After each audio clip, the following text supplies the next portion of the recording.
अस्सलामुअलैकुम दोस्तों, उम्मीद करती हूँ कि आप सब खैरियत से होंगे। और दोस्तों, मेरे पास ये चूड़ियाँ पड़ी हुई थी और ये मुझ पर काफ़ी छोटी भी हो गई थी। तो मैंने सोचा कि क्यों ना इससे कुछ बना लिया जाए।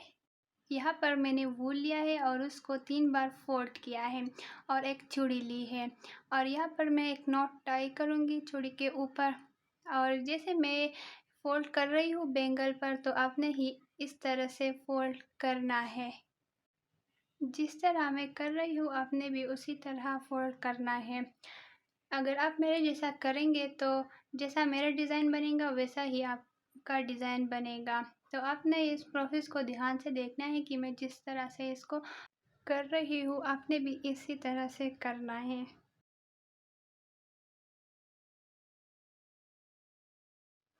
दोस्तों, अगर आपके ज़हन में कुछ आइडिया है कि मैं इस बचे हुए चूड़ियों से क्या बनाऊँ, तो आप मुझे कमेंट में बता सकते हैं कि मैं इससे क्या बनाऊँ।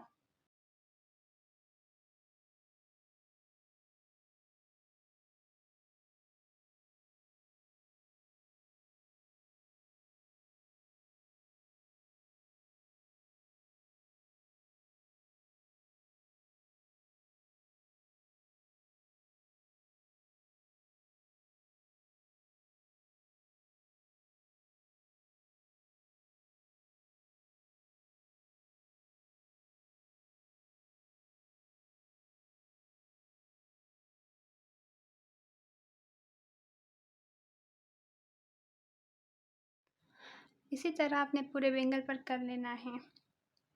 तो यहाँ पर मैंने पूरे बैंगल पर इस तरह से डिज़ाइन बना लिया है। आखिर में अपने इसको ग्लू की मदद से चिपका लेना है। दोस्तों, आपने वूल ले लेना है और मेरे पास नीडल थी लेकिन उसमें ये वूल नहीं जा रही थी। तो मेरी माँ ने मुझे एक आइडिया दिया कि आपने एक धागा ले लेना है जो कि सुई में आसानी से जा सकती है। फिर ये जो हमने थ्रेड लिया है उसके बीच में हमने ये वूल ऐसे रख देना है जैसे कि मैं कर रही हूँ। और ये ऊपर जो 2 साइड्स है उसको हमने नीडल में डाल देना है। दोस्तों, मेरी नीडल छोटी थी तो इसलिए मैं ये जुगाड़ यूज़ कर रही हूँ। अगर आपके पास ऐसी नीडल है जिसमें ये वूल जा सकती है तो आप वो भी यूज़ कर सकते हैं डायरेक्ट उसमें वूल डालकर। और अगर आपके पास छोटी नीडल है तो आप मेरा ये जुगाड़ यूज़ कर सकते हो। तो ये 2 साइड्स आपने अपने नीडल में डाल लेनी है।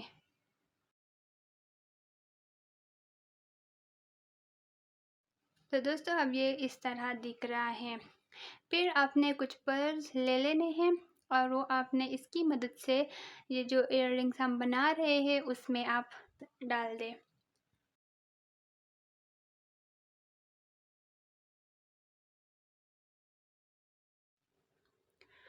तो यहाँ पर आपने एक साइड में नीडल को जो है ना वो अंदर कर लेना है, बाहर की तरफ आपने उसको खींच लेना है।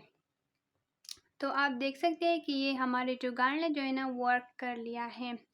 और फिर ये जो नीचे वाला साइड है मतलब हम जिसको धागे को खींच रहे हैं तो आपने वहाँ पर उसको टाई कर लेना है ताकि हम खींचे तो ये धागा बाहर ना निकले।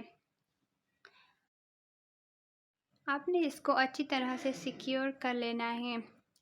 और अब हम जो नीडल है उसमें आप पर्ल डालेंगे। तो इसका फ़ायदा ये हुआ कि हमारे पास पर्ल था तो वो बड़ी नीडल में नहीं जा सकता था, तो हमने इस तरह का जुगाड़ लगाया है। तो अब ये आसानी से इसमें जा सकता है।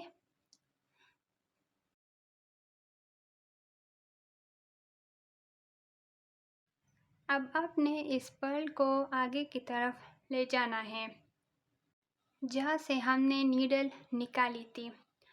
तो इस तरीके से आपने ले जाना है और फिर नीडल को जो है ना उसके थोड़ी दूरी पर आपने वापस से नीचे की साइड से ऊपर खींच लेना है जिस तरीके से मैं कर रही हूँ।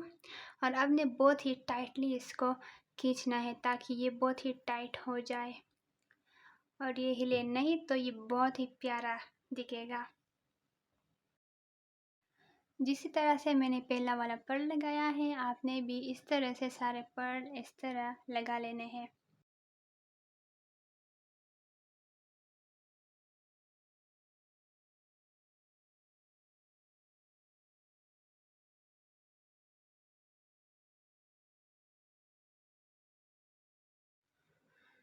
तो हमने यहाँ पर 8 पर्ल्स लगाए हैं इसमें।